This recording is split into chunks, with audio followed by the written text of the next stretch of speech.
界战场即将出现转折了吗？到底关键在哪里呢？今天带你一块来看。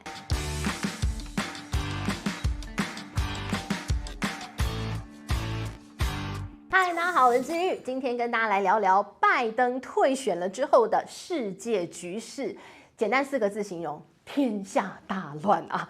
好，那么到底天下会乱成什么样呢？拜登不选了，到底谁最担心呢？现在看起来应该只有川普一个人笑呵呵吧，其他整个民主党应该担心到爆炸，而且不仅仅是民主党，我们来带你看到全世界好多人都好担心啊，担心拜登你怎么不选啦？好，我们来看看啊，这个梳理一下哦，为什么天下大乱呢？先来看，现在有几个很重要正在进行的战争，因为拜登的退选，很可能都会有一些不太一样的效应哦。先来看看啊，这个以哈战事啊，以色列跟哈马斯啊，之前呢，你看到了这个美国是坚定的支持以色列，即便以色列根本就是在做一些这个种族清洗的事，根本就已经毫无人性的在打这些巴勒斯坦了，但是美国就是挺他。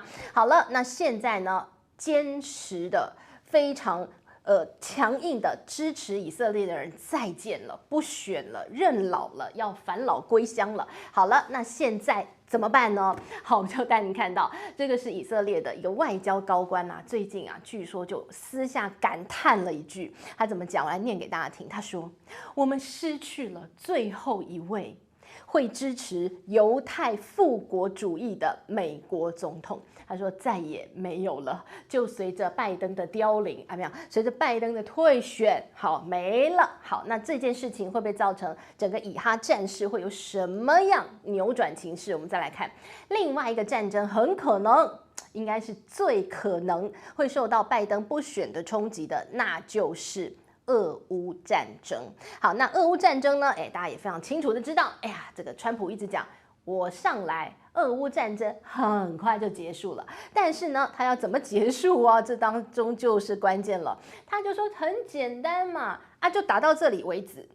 俄罗斯你打到哪里就算哪，乌克兰你的这个领土丧失到哪就算哪。好了，这样大家不要打了啊，和平就这样搞定。好，这个川普讲的很简单，但问题是泽伦斯基啊要掉眼泪了，喜剧演员很久笑不出来了，现在他把自己的人生，把自己总统生涯变成了一出喜剧吗？变成了一出荒谬剧吗？打了老半天，结果最后最挺你的人，再见了，还要换了一个川普，川普就说好，那就到这里，好了，所以泽伦斯基好紧张啊，泽伦斯基现在真的要哭出来。好，那除了这个看到了这个以哈，看到了这个俄乌战争之外呢，还要继续带你看。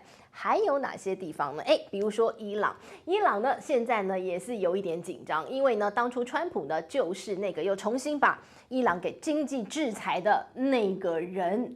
那现在川普又回来，本来呢拜登来了之后呢，拜登又想跟伊朗谈判吗？那伊朗觉得柿子挑软的吃，你这个拜登老先生好像可以糊弄你一番哦。本来又要重新回到谈判桌了，结果现在川普又来了，哎呦，那怎么办呢？好，那另外呢还有北韩啊，北韩的核武呢，这也是南韩很忌惮的，所以南韩呢好不容易拉着拜登啊，可能觉得人家年纪大哈，脑子没有很清楚，拉着拜登说，以后你把美国的核子武器部署在我南韩好不好？万一北韩对我怎么样，你核子武器就吓死他，把他整个北韩炸烂掉，哈哈哈哈哈哈！好，那本来谈得很好 ，OK， 没问题。好，结果呢？才刚刚跟尹锡悦签了这份美韩的一个协议之后呢，拜登说不好意思，我不选了。尹锡悦现在也是3条线，那我们刚刚签的热腾腾的墨汁都还没干的，还算不算数啊？川普还会理你吗？川普又要跟你要钱，对不对？好啊，我核子武器放在你南韩 ，OK， 交钱交保护费，哎呦。核子武器很贵啊，尹锡悦你交得起吗？不知道。所以呢，你看到现在啊，这个世界局势很可能因为拜登的退选，都会出现一些天翻地覆的变化。好，我们就一个一个仔细来说说。我们先从以色列开始说起。我们刚刚提到以色列很紧张嘛，因为以色列这场战争打到现在本来是那个有道理的那一方啊，你就觉得我被恐怖组织攻击啊，如何如何，但是你的反击也未免太过了吧？你的反击是要把人家全部歼灭啊，你这样对吗？会不会太夸张？人家朝你丢了一颗石头，你拿核子弹炸烂人家，哎，这样不对吧？好像比例原则也不是这样说的吧？你顶多人家小石头丢过来，你大石头砸过去吧？那小石头丢过来，你子弹这个飞弹射过去，不对吧？好，那现在呢，纳坦雅胡承受了非常大的压力，现在已经几乎全世界啊。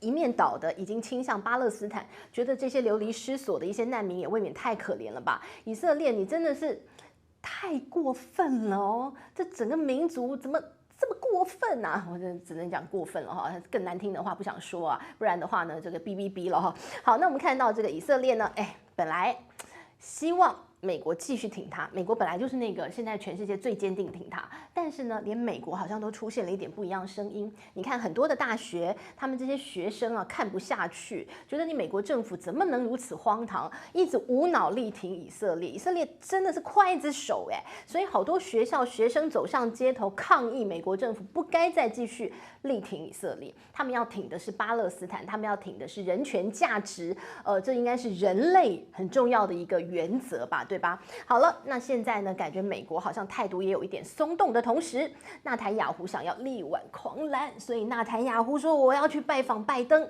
所以呢，他就搭了他的专机，约好了时间，他还说我要到美国国会去演讲，告诉大家为什么我们以色列要变成一个杀人不眨眼的刽子手，我们也有我们的苦衷。好，那于是呢，纳坦雅胡就搭了专机起飞。起飞的那个时候，拜登还是总统候选人，但是在他专机降落的那个时候，拜登说他不选了。比悲伤更悲伤的故事发生了。那纳坦雅胡这下尴尬了，怎么办？拜登还是要见的。好了，那就当做你是现任总统，我见一见你。但问题是，现在是贺锦丽要选，贺锦丽，哎呀，他也是对这个以色列没那么友善，因为呢，贺锦丽也觉得人权很重要，觉得以色列这样子，去整个种族清洗巴勒斯坦人很不 OK， 所以呢，贺锦丽算是在民主党当中比较不赞成继续支持以色列的。很重要的人，结果现在人家要选总统，哈哈。然后呢，川普呢？川普啊，本来就说了，这个以色列，本来跟以色列关系挺好，对吧？中间有一点点小小的这个心结，川普记仇的。好，那纳坦雅胡是哪里惹到川普？你说以前两个人不是麻吉吗？两个人不是称兄道弟，感觉关系很好，不是吗？本来是关系很好的，但是呢，在川普那个时候选第二任的时候没选上呢，这个川普不是说了，我不承认这样的一个选举结果，我还要继续的发起在法院上诉讼，说这个选举不算等等等。好，那我还在那个地方不承认选举结果，结果纳坦雅胡干嘛？他就去恭贺拜登，恭喜你呀，恭喜老爷贺喜夫人当了新的美国总统。哎呀，川普气炸了，觉得你真不是朋友，我真是。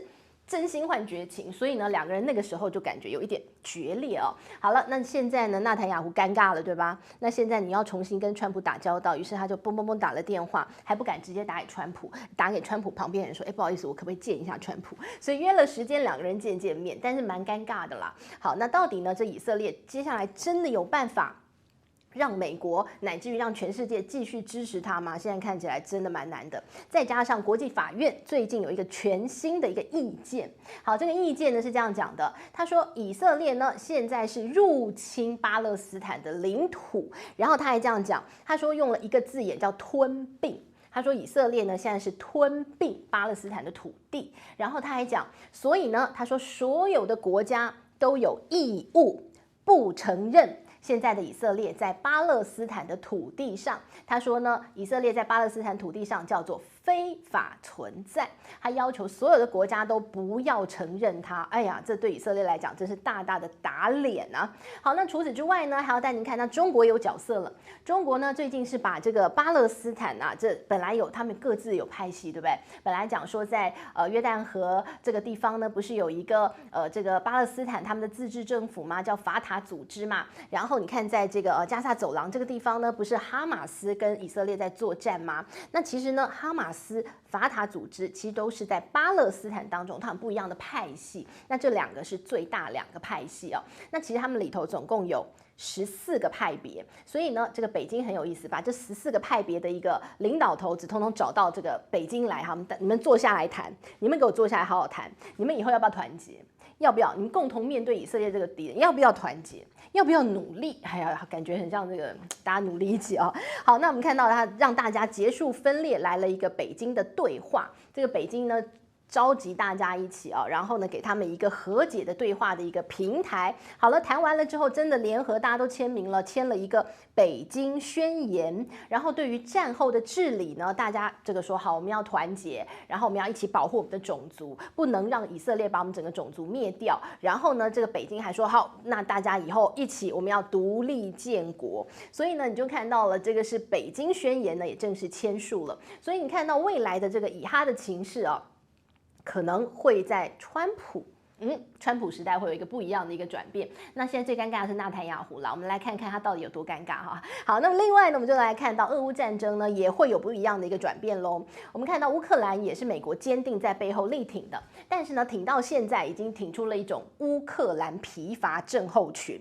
好，全世界都有这个症候群，连乌克兰自己也有这个战争疲乏症候群。我们带你看最新的一个民调数字哦，在战争刚刚开始开打的时候大家说天哪，这乌克兰人好厉害哦，这么大的一个俄罗斯他们军队那么强，你居然可以挺这么久，挺个2-3年，太棒了。好，但是呢，挺久了很累的，你帮忙的人累啊，自己在打的人也累，即便没有打到你家门口你也很疲累。好，我们来看到这个最早做一个统计数字是跟俄罗斯奋战到底。去跟乌克兰做一个民调让这个平民来问问你要不要奋战到底，还是我们就投降？好，那个时候呢，有75%的人都说我们要坚定抗战到底，然后愿意呢把这个俄罗斯占的土地呢割让给他们，然后换取和平的比例非常低。但是呢，曾几何时，2年过去，3年过去了，最近6月份做的民调呢，已经从本来75%要抗战到底的。降到55%了，那愿意呢割让土地换和平的人，从本来接近于0，现在已经增加到32%了。所以你看到，连乌克兰自己都已经有30%的人觉得好，算给他了，不要打了好不好？好烦哦。好，那这个民调当中还有一个非常有意思的地方，很值得跟大家来说说。那些呢，就是最靠近战区，在乌东这些地方，每天战火、炮火轰击的这些人，已经有高达60%的人说，我们就割地换和平，好不好？我们不要打了，好不好？但是呢，那些坚定要跟他拼到底的人，80%呢都是远离战场的，比较在乌克兰西边的这些人，比较靠波兰的这些人都觉得我跟你拼到底。好，这就应验了一句话，什么叫站着说话不腰疼啊？不关你家事的哈，你打，反正不打我啊！你们去洒头颅，洒热血抛头颅，不关我的事，反正我继续坐在我家，这个滑手机啊，这个玩游戏啊。好，那所以呢，你看到乌克兰其实它内部的一个情势他们自己人民的心中已经出现动摇了，然后再加上乌克兰最近呢看到了换成了川普，哎呀不得了了。我们刚刚讲川普呢，不是早讲说他当选呢，立刻就这样到此为止啊，战争结束嘛。然后呢，这个乌克兰本来泽伦斯基很硬的这不肯上谈判桌的硬是要把所有土地要回来，连克里米亚半岛都要要回来。现在呢，也嘴巴软下来了，遇到川普不好搞我是这个喜剧演员。